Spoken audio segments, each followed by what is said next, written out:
سر پہلے تو یہ فرمائے گا کہ یہ جو ایران اور اسرائیل کے درمیان اب یہ جنگ ہے یہ بظاہر پھیلتی ہوئی نظر آ رہی ہے، آپ کیا سمجھتے ہیں کہ ایک دوسرے کے اوپر میزائل اور ڈرون سے جو حملے ہیں یہ ہر گزرتے دن کے ساتھ بڑھتے جا رہے ہیں، ڈیتھ ٹول بھی اس میں بڑھ رہا ہے، آپ کو کیا لگتا ہے سر کہ اب یہ جنگ کیا ختم ہونے کے قریب دیکھی جا سکتی ہے یا اس میں مزید ابھی طوالت آئے گی؟ فی الحال تو ابھی آغاز ہے، ابھی تو ڈیتھ اور ڈسٹرکشن کا بازار گرم ہے۔ مجھے تو نہیں لگتا کہ یہ بہت جلد ختم ہونے والا۔ سر یہ بھی فرمائے گا کہ اس جنگ میں امریکہ کیا کردار ادا کر سکتا ہے؟ مطلب ایک طرف پہلے وہ ثالثی کی بات کر رہا تھا لیکن اب یہ کہہ رہا ہے کہ جو مذاکرات کے حوالے سے جو اگریمنٹ موجود ہے پرانا اسی کے اوپر عمل کیا جائے، آپ کیا سمجھتے ہیں کہ کیا امریکہ ہی اس سارے معاملے کو زیادہ پائل اپ کر رہا ہے اسرائیل کے حوالے سے؟ دیکھیے، امریکہ برابر کا اس میں شریک ہے، اسرائیل کو آگے رکھا ہوا ہے سب کچھ۔ تو امریکہ یہ رجیم چینج آج کی بات تھوڑی ہے، وہ پچھلے 45-46 سال سے امریکہ کا ہدف تھا، اس کا آبجیکٹو یہی تھا۔ تو وہ اب بھی اس پہ برقرار ہیں، تو اس لیے وہ اس وقت اسرائیل کو آگے رکھا ہوا، لیکن میرے خیال میں امریکہ برابر کا شریک ہے، تو اس لیے یہ ایکسپیکٹ کرنا کہ جی وہ امریکہ کب اس میں شامل ہوگا، یہ میرے خیال میں درست تجزیہ نہیں ہوگا۔ وہ آلریڈی ہے۔ ہاں، یہ علیحدہ بات ہے کہ ابھی ڈائریکٹ انوالومنٹ جو ہے وہ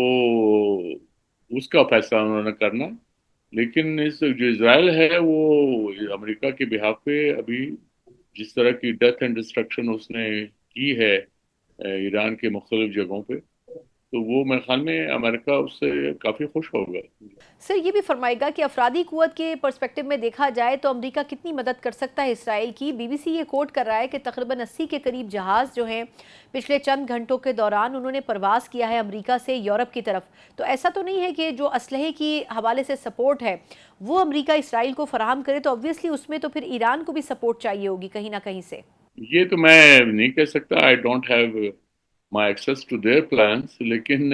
وہ شامل ہیں آلریڈی۔ میرے خیال میں یہ وار اس کی جو اسکیلیشن لیڈر ہے اسی کی طرف جائے گی۔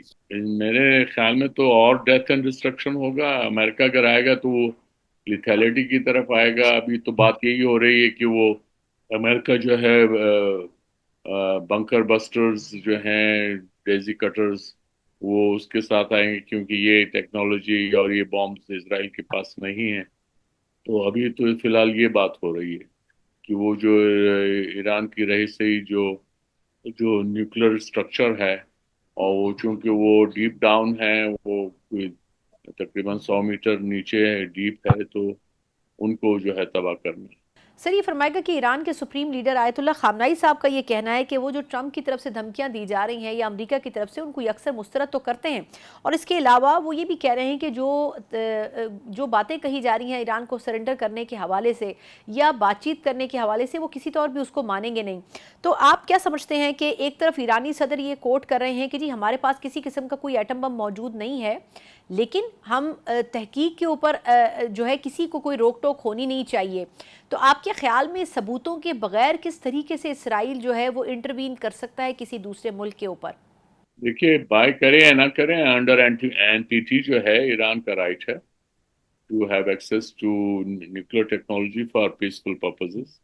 اور اسی کے تحت یہ جے سی پی او میں جب سائن ہوا تو اس میں ایران نے اس بات پہ ایگری کیا، اور اس بات پہ جو باقی سگنیٹری ہیں انہوں نے بھی ایگری کیا کہ 3.67% تک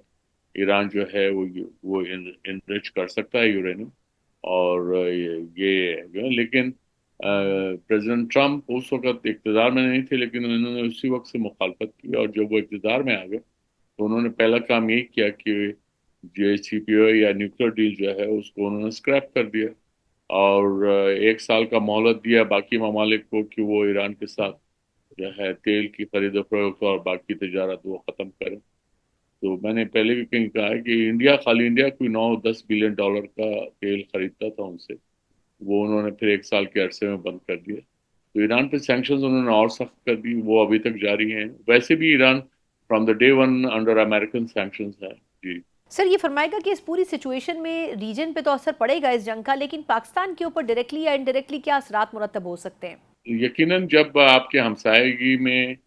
کوئی ایسی غیر معمولی صورتحال ہو، اور خاص کر وہ جنگ کی